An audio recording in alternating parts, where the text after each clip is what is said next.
Right, I'd like to call this regular meeting of the Southwest Licking Local Board of Education to order. It is January 13th, 2025. The time is 6:13 and we are in the district meeting room. I'd like to recognize our visitors here in person and those at home watching, and I'd like to ask everyone to please stand for the Pledge of Allegiance.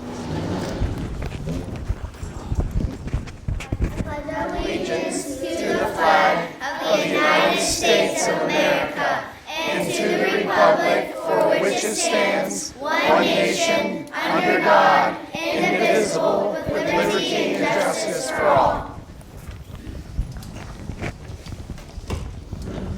Mr. Jones, will you call the roll, please? Sure. Mrs. Engel. Here.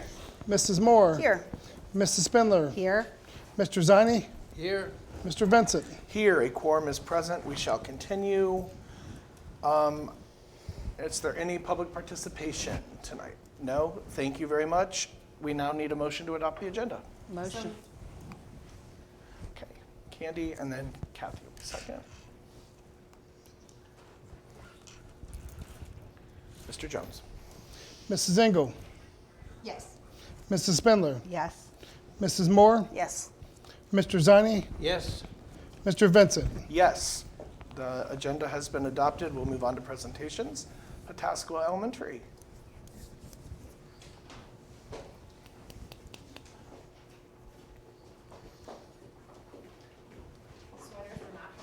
That's great.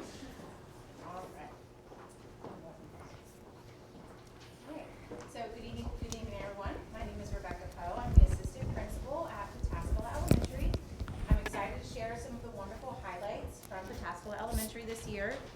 This year marks a big transition for us as we prepare to leave our current building and move to the new Pataskala South 4th location. While we may not be able to take the building itself with us, there are many things that we hope to carry forward into the next school year. Tonight, I'd like to recognize the ongoing support from our surrounding community and celebrate the incredible work our teachers do every day. There's no denying that this building holds a special place in the hearts of both our district and the community. We are deeply grateful for the many opportunities provided to our students through the partnerships we share with local organizations. Each year, our students engage in a variety of community activities. Our third graders participate in quarterly pizza walks to Mama Linda's, where they build their own personal pizzas. Second graders explore local businesses while studying goods and services and visit historic sites as part of their curriculum. Kindergarten and first grade students enjoy walks to Pataskala Park for end-of-year celebrations. These activities enrich our students' learning and strengthen their ties to the community. We are also fortunate to receive support from community members who come into the school to benefit our students. The West Licking Fire Department teaches fire safety and gives students the chance to see a fire truck up close. The Healthy Kids Network partners with us to provide shelf-stable food for over 30 students each week. And Pataskala United Methodist Church contributes additional food during the winter and spring breaks. The Pataskala Rotary Club generously donates a dictionary to every third grade student each year. And Mr. Derry from the Good program visits our second grade students to teach valuable lessons about perseverance. Our school counselor, Mrs. Winnagel, along with our teachers and staff, collaborated with several community organizations to host our annual Back to School Bash in August. This event is a wonderful way to kick off the school year and bring our community together. In October, we hosted our first Walk to School event, where staff, students, and families gathered at 2 starting points and we walked together to school. We were joined by local law enforcement and Deputy Brill, and we hope to do another one in the spring. The tradition of ringing the bell at the top of the building continues. When the bell rings in the afternoon, it signifies that students have earned a paw of pride for going above and beyond. Students can earn this recognition for acts of kindness, modeling the character trait of the month, or being acknowledged for their hard work in the classroom. The teachers and staff at Pataskala are truly exceptional. Their dedication to putting students first is evident every day. And we are fortunate to have both new educators and those who have devoted up to 38 years in this building to shaping the lives of our students. Our teachers work extremely hard to create engaging and meaningful activities for our students. For example, our third graders designed a doll museum focused on heritage, while second graders created their own personal Balloons Over Broadway parade before Thanksgiving.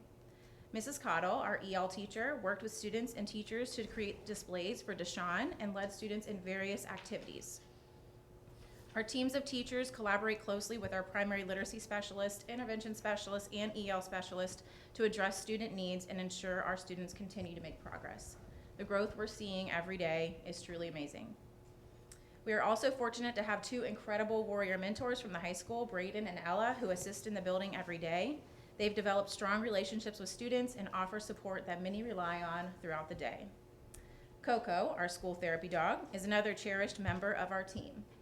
She greets students every morning, offers comfort when needed, and knows exactly which classrooms keep her favorite dog treats stocked. The students absolutely adore her and look forward to seeing her around the building. Tonight, we have two of our second grade students with us. As we prepare for our transition to Pataskala South Fork Elementary, we've talked about what we can't take with us. We can't take our building with us, but we know that there are many things that we can take with us. So I'd like to introduce Aubrey Yost and Palmer Craig to share their thoughts on what makes Pataskala Elementary special and what they look forward to as we make our way through this transition. Hi, my name is Aubrey. I'm in 7th. Next year I want to bring happiness to the new building. Making new friends, meeting new people, and showing kindness can bring happiness. First, I will help with the Connection Club coffee car on Fridays and help deliver coffee. I hope we can bring this to the new building. Next, we can be PAX leaders and show other friends how to be PAX leaders. We are PAX leaders. When we are PAX leaders, we can get $2 awards or Fall of Prize. I think this will make our new building a happy place. Hi, my name is Palmer Craig. I'm in 2nd grade. Next year, I want to bring all the fun activities to the new building. First, I hope we can keep getting stronger and faster in the gym with Mr. B. All the fun games that we play, like cup stacking. Next, I also love the art projects that Mrs. Gold helps us with and doing art with my friends. Finally, I really hope we can go on field trips. My favorite field trip was to the zoo. I can't wait to see what fun things we do at the new building. Thank you for sharing. So while we will certainly miss the history and charm of our current building, we are excited about what the future holds. The new building will be a fresh start, but our core values and the strength of our school remain at the heart of what we do. As always, it's a great day to be a Lion, and thank you guys for your continued support. Thank you. Thank you. Nice job, ladies. Thank you. Nice job. Good job, guys. All right. Watkins Memorial High School. There's no way he's going to be able to better that. That's right.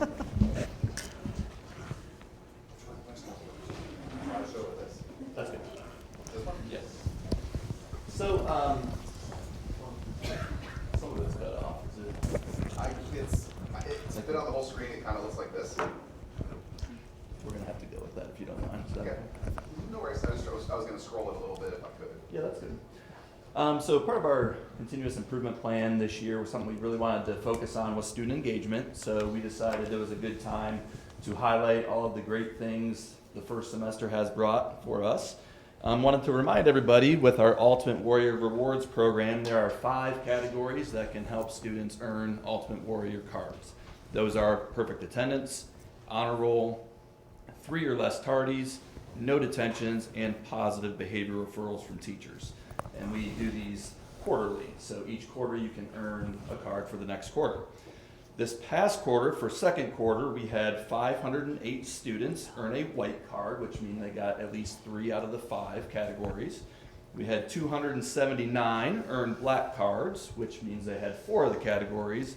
And we had 47 students earn gold cards, which meant they earned all 5 categories. So what have we been doing with the Ultimate Warrior cards? A couple things.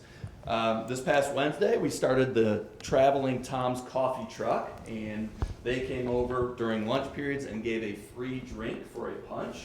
And they told us that they had given out over $500 in free drinks to our students on that one Wednesday. Now, obviously, we got to do some things to make it worth their while. I don't know if they anticipated that many kids coming out, so we're doing some adjusting on that to make sure that they'll keep coming back every Wednesday. But make note of that on Wednesdays around lunchtime. If you want to come by for something to drink, come on by.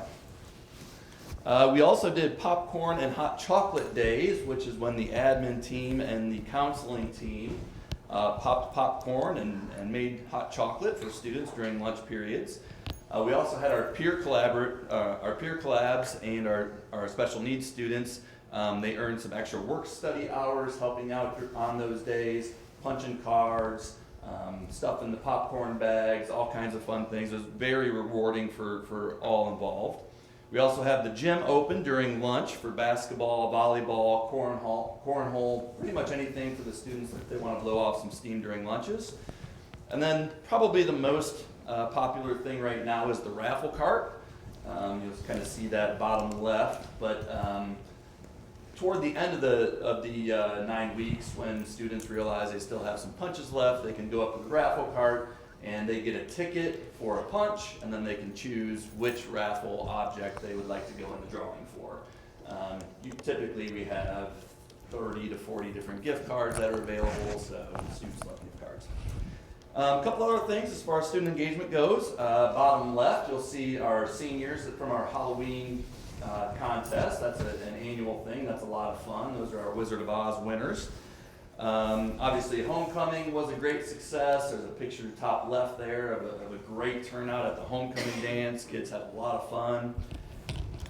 Far right, down toward the bottom, you'll see our National Honor Society students who are packing the pantry, collecting all those thousands and thousands of canned goods and organizing them so that the Rotary could pick them up and get those distributed to the food pantries. Bottom middle, you will see our jazz band playing during lunches the week before Christmas. Always a fun time. And then one more thing that we found was very engaging this year was sort of a collaboration between staff and students were our door decorating contest. So you'll see one top left, one bottom right. We did it for Halloween and also for Christmas. The winning focus blocks got donuts from Tim Hortons. You'll see them top middle. Pretty excited about that. But that was something that was really rewarding for both staff and students working together to do something fun on those days. Now, all that doesn't even include our athletic teams. We have 12 active clubs that are doing great things right now. I didn't have enough time for all of them, but in the spring we'll be highlighting some more things that our clubs are doing, like our robotics club, our vocal clubs, all kinds of things that are going on with our students. So lots of opportunities. We're very proud of all the people involved. I do want to give a shout out to Mr. Baker and Mrs. Holman. They worked very hard on the PBIS team bringing in these rewards for the students, and also our counselors who work tremendously hard as well. So just trying to provide all we can for the students. Any questions? No. Okay, thank you. All right, request to speak, Teamsters Local 413. No. Southwest Licking Education Association. Thank you very much. We need approval of minutes for our December meeting. Motion to approve. Second. Mr. Jones. Mrs. Engel, Yes. Mrs. Moore, Yes. Mrs. Spindler, Yes. Mr. Zani, Yes. Mr. Vincent. Yes, those are approved. We'll move on to the financial report. Motion to approve financial report. Second? The month of December was fairly routine, nothing really out of the ordinary. Year to date, our revenue is about 1% higher than we expected, and expenditure is about 3% below where we expected. So we are doing very well, basically halfway through the fiscal year. So nothing really out of the ordinary to report other than we're doing well. Any questions? Mr. Jones. Mrs. Moore, Yes. Mrs. Engel, Yes. Mrs. Spindler, Yes. Mr. Zani, Yes. Mr. Vincent. Yes, that report is approved. We'll move on to the personnel consent calendar. Motion to approve 6A through H. Second? So the only thing that I wanted to share on this consent calendar was you'll notice, have a paraprofessional who resigned, Samantha Seeds, but she did so in the fact that she took a teaching position within the district that recently opened up. So we're excited to have her and that she took that opportunity, and they're currently working on her replacement as well. Okay. Mr. Jones? Mrs. Spindler, Yes. Mrs. Engel, Yes. Mrs. Moore, Yes. Mr. Ziny, Yes. Mr. Vincent. Yes, those are all approved. We will move on to business items. We have two. We have the middle school course book and the high school course book. I'd like, if we could, take them separately. Motion to approve 7A. Second? I was going to, not to interrupt you, but I was going to have them come up and kind of share a little bit, if that would be Sure. okay with the whole board. So, Mr. Right. Ball, if you want to come first, and then you guys. Yeah. I thought that might help things. Just share a couple changes. Yeah, just, kind of an overview. Okay. Well, good evening, everyone. Good evening. We had only a handful of changes heading into, for this proposal for this upcoming year. Probably one of the bigger ones is we are moving forward with the idea of breaking apart our humanities blocks. Kind of the rationale, behind some of that was, we've given this is year 4 of doing humanities. I think we have enough, trend data to kind of look to see if this is a path that is proving to be successful. I think as we've reflected at this point, we would like to go in a different direction and kind of break the two apart. We're still going to try to maintain blocking with 6th grade ELA and math.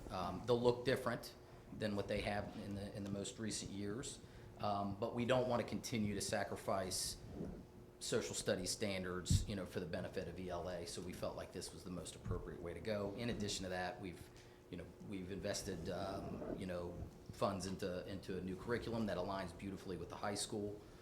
It just makes sense to make this move at this juncture.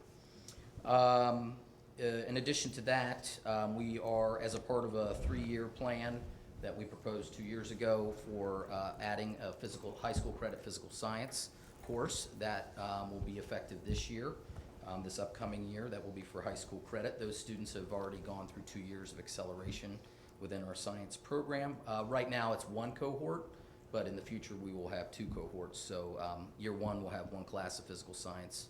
The following year it'll be 2. And that is a new course. There were 2 courses we are dropping from our previous year's curriculum guide. One was creative writing. We had pretty low requests for that, in addition to some other FTE needs in the building, so it made sense to divert those, to shift more to the core. Likewise with career tech.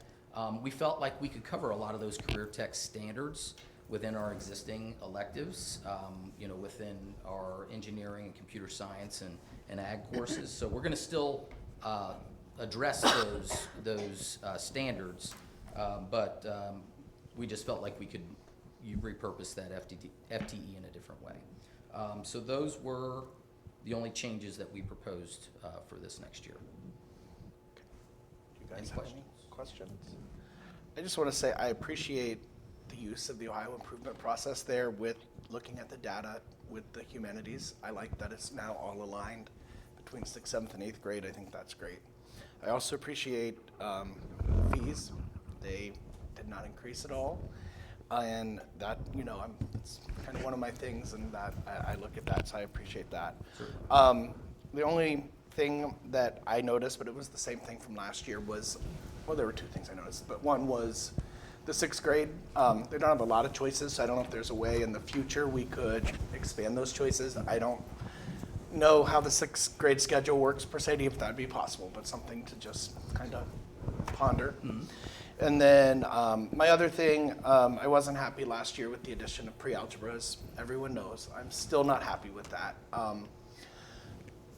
because I feel like our algebra data supports that. But I will say I appreciate the data you got me this week. And even though there's not another course for the general math, I do appreciate seeing the supports and interventions that are being put in place for that. So for the most part, I'm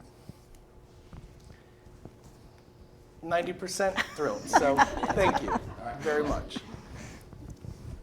Mr. Jones, do you have anyone else? I was just going to say I appreciate the continued increase in electives across,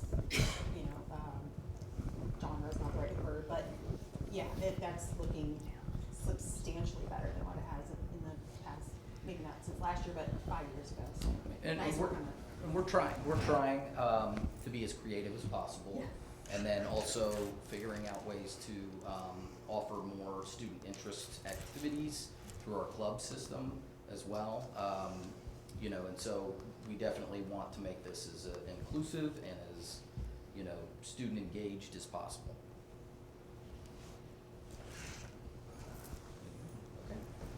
Mr. Jones? Mrs. Spindler, Yes. Mrs. Engel, Yes. Mrs. Moore, Yes. Mr. Zani, Yes. Mr. Vincent. Yes. That passes. We'll move on to the high school handbook. Motion to approve the high school handbook. Second. I actually have a couple of slides just because we have some really exciting things going on, and I just want to outline a few of them for you if you don't mind. Obviously, one of the things we're, Mrs. Engel, as you were saying, we're always trying to add offerings and that type of thing. You can go to the next slide, please, Jay. So we are increasing our partnership with CTEC next year with some pretty exciting additional programming here. So we have a construction and electrical technologies course that is a year-long double block course for 2 credits. At the end of the course, there will be a 6-point industry recognized credential for the students upon completion of the course and passage of the test. And the same criteria go for the HVAC and plumbing technologies class. So in theory, over a couple of years, a student could take each of these and walk out of our building with a 12-point industry credential, which is definitely something that will help us tremendously on our report card going forward with our career readiness numbers. There are some descriptions there of what those classes are going to entail. We also have an intro to skilled trades course, which is going to be probably focused more on like freshmen and sophomores, so they can take the class and get more basic understanding of what construction, electrical, HVAC, and plumbing entail, so that in theory it will encourage them to continue on and take those other courses.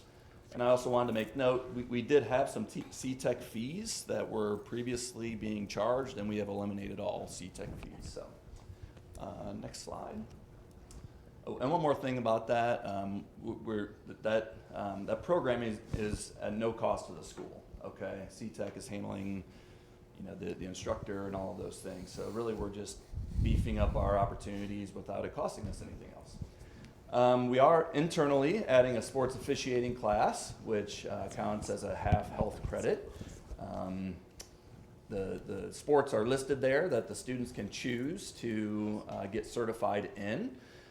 They can do up to 3 sports in the semester. So most of it is web-based instruction, but then there are some interactive activities. If you can imagine watching a game and making calls and going through that way to see what was the right call, what was the wrong call type of thing. And when they're done with this, they will have a level 3 certification, which basically means they can walk out into our youth leagues and just like start officiating. And then if they want to continue on to officiate junior high, varsity, that type of thing, they'll need to continue on through OHSAA. And next. And then there are 3 additional proposed classes. We have a cybersecurity class, which is in our computer programming pathway. And cybersecurity is pretty well known now, but essentially teaching kids to protect themselves and others, understand what cyber defense is. This is a year-long course with no fee, and it counts also towards the computer programming industry credential. We have a couple of electives, one in ELA and one in social studies. In ELA, we have American Crime, Fictional and True. This does come with a course fee of $25 for the book. And students examine the history of both fictional and true crime from the colonial period through today.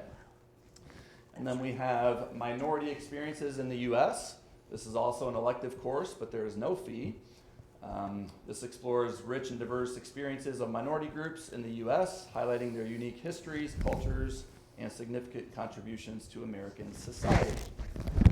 A few additional changes that I'll just bring up. I don't have a slide for them, but Marine biology is going to be changed to zoology so that land mammals can be included, and it'll beef up the curriculum a little bit.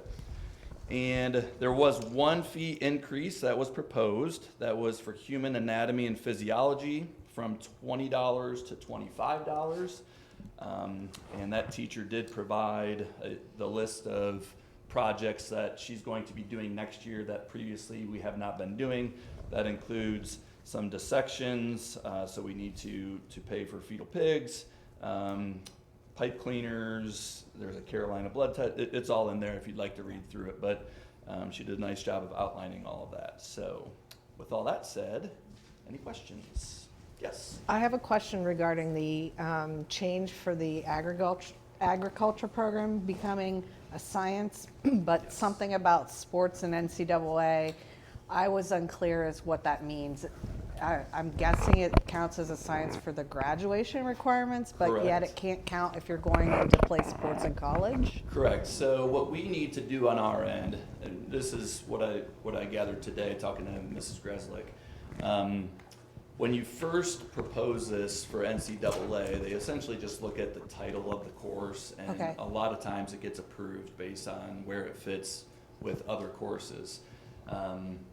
They came back to us and said, we need some additional information. Got We it. need rubrics, outlines. So we're in the process of gathering that information, so it won't be NCAA approved for next year, but our hope is that the following year they'll get it approved. I just needed to understand what that meant. Yeah. That's Yeah, all. Yeah.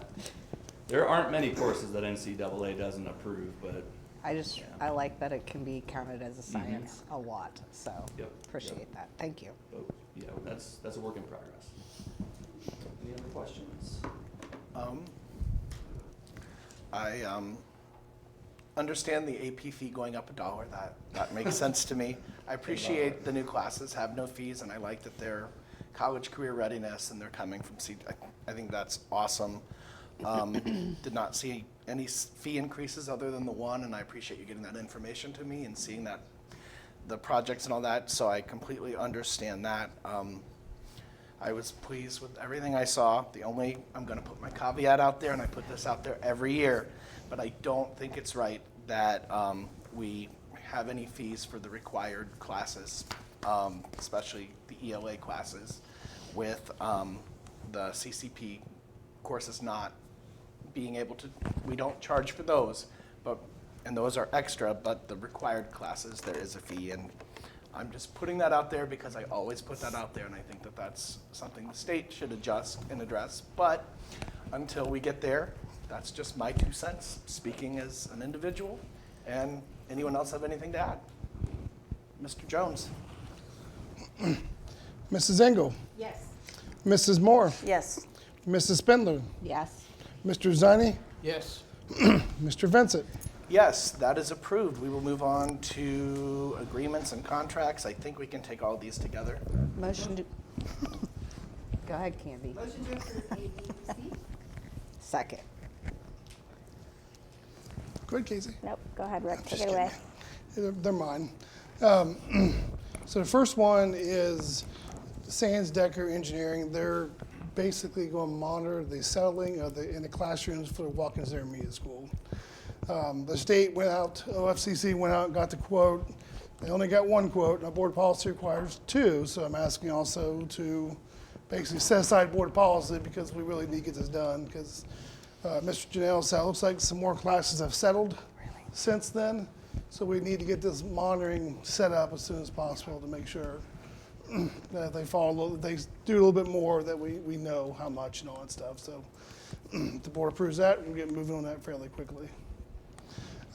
Kohler Construction Design, that is for demolishing the house on the land there, A623, right across from Petaska South Fork.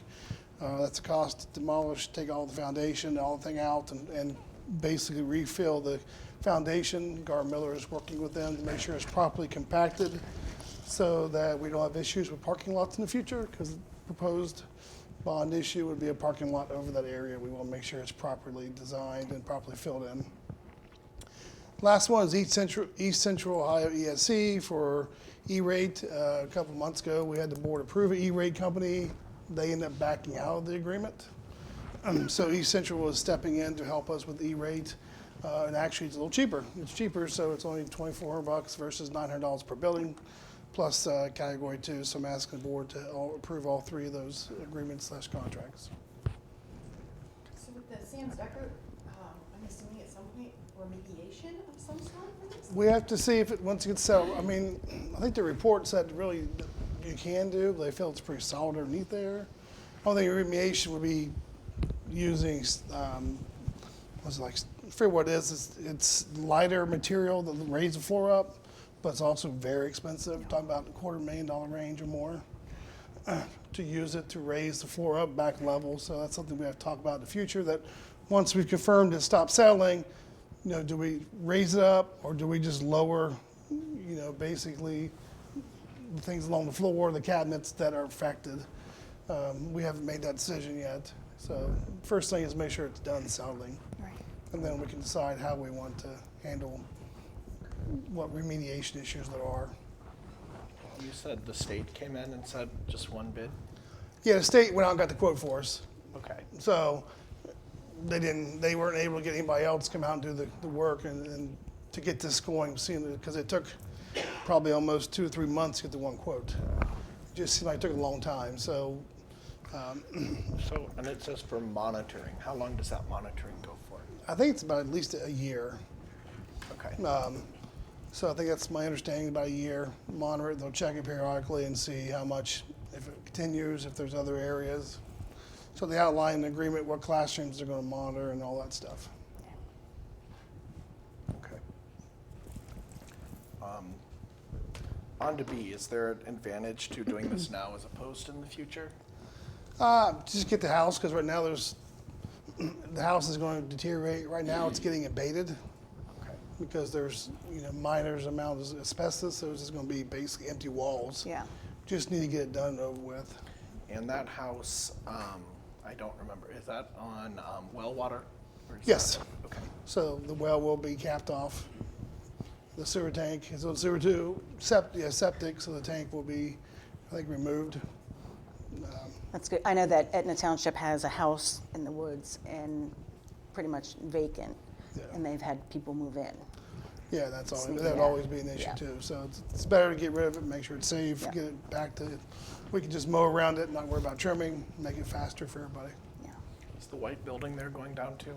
No, we're going to leave it up for now because we're using it as storage. And actually, we're going to build a road back to it for a little bit, like I think 8,000 was the quote to build basically a rock road back to it, so it's a little easier to get to because when it rains, it gets really muddy back there. But yeah, we use it for storage. I think there's no plans until probably get to the issue with the bond issue. If that passes, building that building is probably when it would come down. Okay. Anyone else have any questions? Mr. Jones? Mrs. Engel, Yes. Mrs. Spindler, Yes. Mrs. Moore, Yes. Mr. Ziny, Yes. Mr. Vincent. Yes, those agreements pass. We'll move on to treasurer's items, donations. Motion to approve 9A with thank you. Second. Mr. Jones? Mrs. Spindler, Yes. Mrs. Moore, Yes. Mrs. Engel, Yes. Mr. Ziny, Yes. Mr. Vincent. Yes. Thank you all for the donations, and we'll move on to superintendent's items. Okay, I just have a couple tonight. An exciting one. You will see, I'm guessing we'll still post it tomorrow, if not the next day, but we have a student, our high school senior, who also attends CTEC for cosmetology, Kaylee Burgess LeBron. She has earned her associate's degree through CC Plus in digital design from Columbus State. So that is really exciting, and a huge congratulations to her. So she's going to leave with an associate's degree, and she's going to have credentials from CTEC as well. So really exciting, and just shows kids the opportunities you can have if you take advantage of you know, the things that are offered. So that's exciting. Do you want to put my thing up, Jeff, for me? Coming around is the compass. Oh, I'm sorry. Out the back page. Keep passing them. 3, 4, 5, 6. That's it. So as always, you'll notice at the top, and I'll have Jeff scroll in a minute. So this is just sharing that you can take a look at building permits over time. And this is one of the resources that Woolpert uses when figuring out our student growth. This goes down into February of last year, so we'll look at this again come this spring. But you can take a look at the amount of building permits by county and township that are put in, and this is one of the factors that helps determine growth for our students. So I thought that was an interesting fact to share with our community. If you want to scroll down. Another thing that I wanted everyone to know was that we have over 12,000 acres of undeveloped land in this community. And then that's broken down by how many that are already adjacent to an existing infrastructure, so sewer, water, and then how many acres are not. They're available for eventual housing, but they're not connected to an infrastructure right now. So there's potential for obviously significant growth. And then, as I like to do each month, I like to highlight an up-and-coming housing development. This is a small one that's obviously not the picture of the actual development. The Digital Estates, that will be off of Outville in Harrison Township, and that's currently under preliminary review. As a development, it would include 19 houses, so it's a small little development that would be off of Outville. And then the last thing, are there any questions on that? And that will go out tomorrow as well, or by the end of the week. And then the last thing I wanted to share is just a reminder to everybody that tomorrow is our student staff of the quarter at 6:30 at the intermediate. So if you want to come, and I know you guys will obviously be there in attendance, but recognize our students and our staff members that are being recognized as well. And that's all I have this evening. All right, thank you. You're welcome. Next, we have an executive session. Executive session is for the purpose to consider the employment of a public employee. Motion 11A. Second? Mr. Jones. Mrs. Spindler, Yes. Mrs. Engel, Yes. Mrs. Moore, Yes. Mr. Zani, Yes. Mr. Vincent. Yes, we are adjourned into executive session at 6:49. There will be no action taken after this. Go. All right, I'd like to call this meeting back to order. It is 7:32 in the district meeting office on January 13th. We are back from executive session and we need a motion for adjournment. No, you We need a roll call first. Oh, I'm sorry, Mr. Jones, will you please call the roll? Sure. Mrs. Engel, Here. Mrs. Moore, Here. Mrs. Spindler, Here. Mr. Zani, here. Mr. Vincent. Here, seeing that a quorum is present, I believe we can now move for adjournment. Second. Mr. Jones. Mrs. Engel, Yes. Mrs. Moore, Yes. Mrs. Spindler, Yes. Mr. Zani, yes. Mr. Vincent. Yes, we are adjourned at 7:32.